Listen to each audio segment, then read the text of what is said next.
সুপ্রিয় দর্শক, আজকে যে বিষয় নিয়ে আলোচনা করব আমি কিন্তু স্ক্রিনে দিয়ে দিচ্ছি। আমার কাছে এক দাদা প্রশ্ন করেছে তার বেগুন গাছের বিষয় নিয়ে।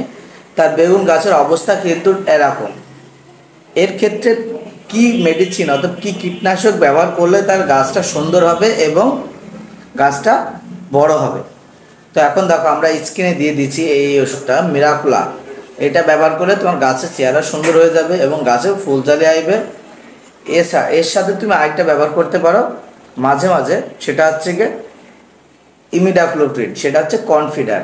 আমি দিয়ে দিচ্ছি স্কিনে, এইগুলো তুমি দিবা। ইমিডাক্লোপ্রিড এটা পার লিটার জলে কিন্তু ½ ml করে দিবে, আর হচ্ছে মিরাকুলানটা লিটারে 1 মিলি করে দিবে। এভাবে তুমি ব্যবহার করো, দেখো তোমার গাছের সমস্যার সমাধান হয়ে যাবে। যেহেতু তুমি আমাকে প্রশ্ন করেছো, আমি কিন্তু প্রশ্নের উত্তর দিয়েছি। আর তারপর যদি বুঝতে সমস্যা হয়ে থাকে অবশ্যই আমাদেরকে লগ দিতে পারো আমার হোয়াটসঅ্যাপে বা আমাদের ফেসবুক পেজে বা আমাদের ইউটিউব চ্যানেলে তোমরা কমেন্ট করতে পারো। আমরা কমেন্টটা দেখে তোমাদেরকে কমেন্ট করব।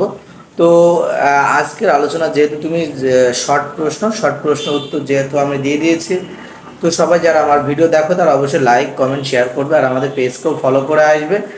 আর হচ্ছে তোমাদের যে কোনো পরামর্শ যদি লাগে অবশ্যই আমাদেরকে জানাবে, ছবি সহ দিবে। তাহলে অবশ্যই আমরা তোমাদের সেই পরামর্শটা যতটুকু আমাদের জানা আছে ততটুকু তোমাদেরকে জানিয়ে দেবো। তো সুপ্রিয় দর্শক, সবাই ভালো থাকবে, সুস্থ থাকবে।